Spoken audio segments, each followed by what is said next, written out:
players, come here for a sec. Greetings, fellow EZD6 players.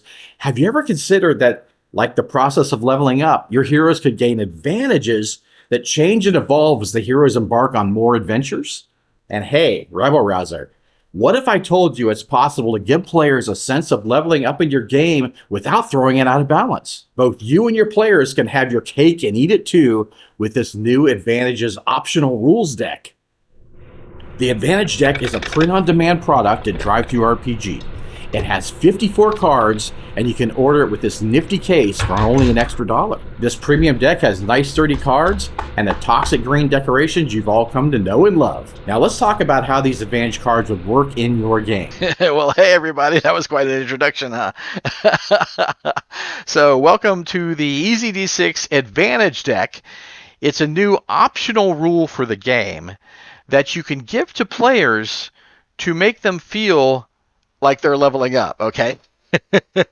This is one thing I heard you guys talking about. You'd like kind of some kind of leveling up mechanic. And this, I think, feels that role without breaking the game, right? So let me explain. So these advantages are great little perks that the players can get, but it's not like permanent things, right? They're only one use. Let me show you a card, and I'll give you an idea what I'm talking about, all right? So this one, it's only once per session, right? All the cards are once per session. So after failing an armor save, get a free attack on an enemy in melee. So that's really cool. That's a really cool ability, right? But it's only usable once. So if you have this card, it's in front of you. Once you do it, you turn the card to the back, and now you've used that ability for the session, and you can't use it again until the next session. You keep the card. All right. So how do you get these cards? All right. So it's a deck of 54 cards. 2 are special cards, which I'll talk about later. And some of the cards are actually for the hero paths themselves, which I'll talk about in a minute. Okay, so whenever the players would level up, it could be after every session, it could be every 2 sessions, or it could be like a milestone for 3 or 4 sessions.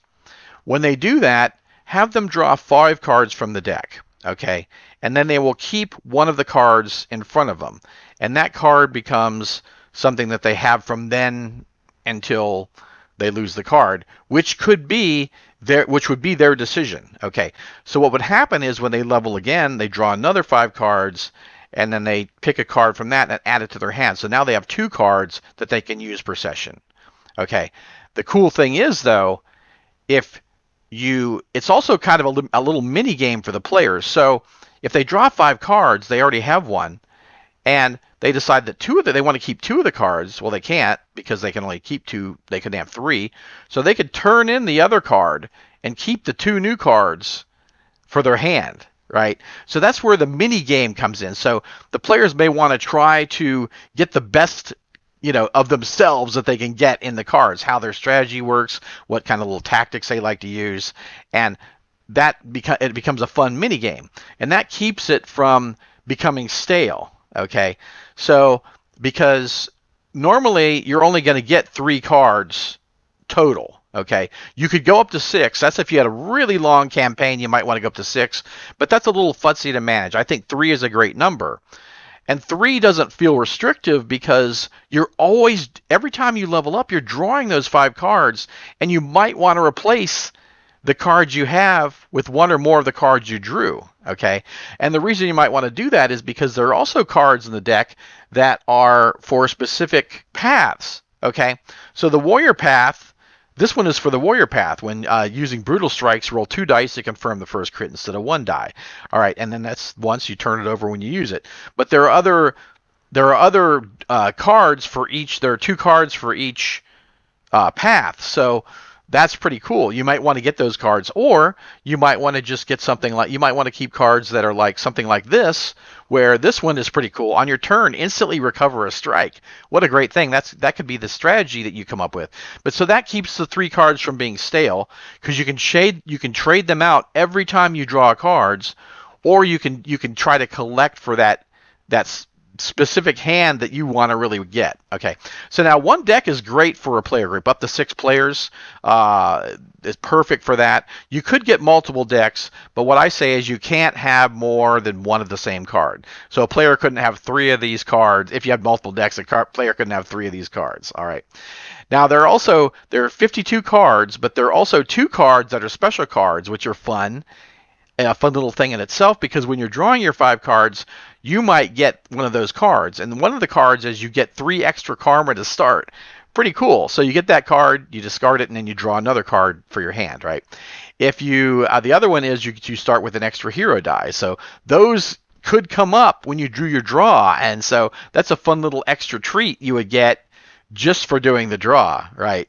So that keeps it fun and exciting, and players collect, essentially becomes like a collectible mini collectible card game for their leveling, right? For their how they want to build their character.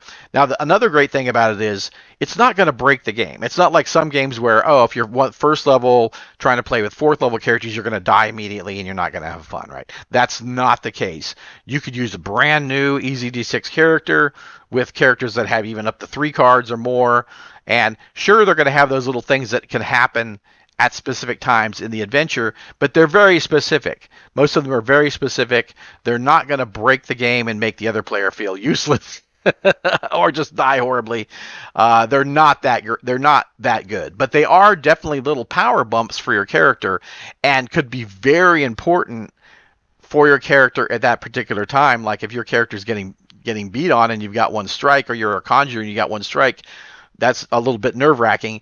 You know, use this card and you've got, whoa, I got another strike back. Woo, it's not so critical now that, if I have another spell burn or something. So yeah, I think these cards are really great for that, kind of feel, and they're not going to break the game, and they're going to make players feel like they're leveling up, right? I think it's a win-win situation for everybody, right? And keep in mind, these are totally optional rules. You don't have to have them in your game. If you like to do what I do, like they essentially level up through playing the game, where they get items and they might train new skills or whatever from people they meet. That's fine. You can totally do that, or you can do that and this. It's up to you.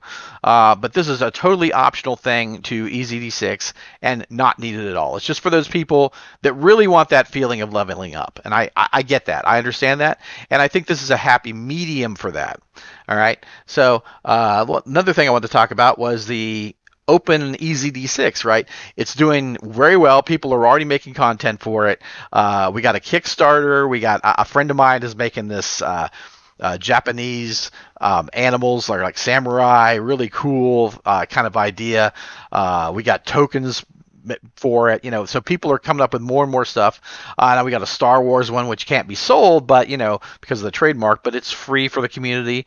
So you could do all kinds of settings like that, just put them out there for the community, or like I say, sell them. So which is great. The more for everybody to choose from, the better.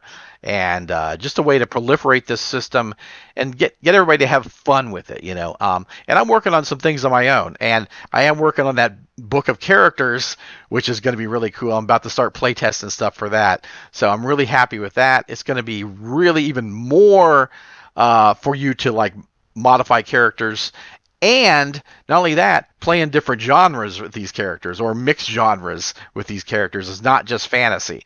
So I think that's going to be really fun with the book of characters.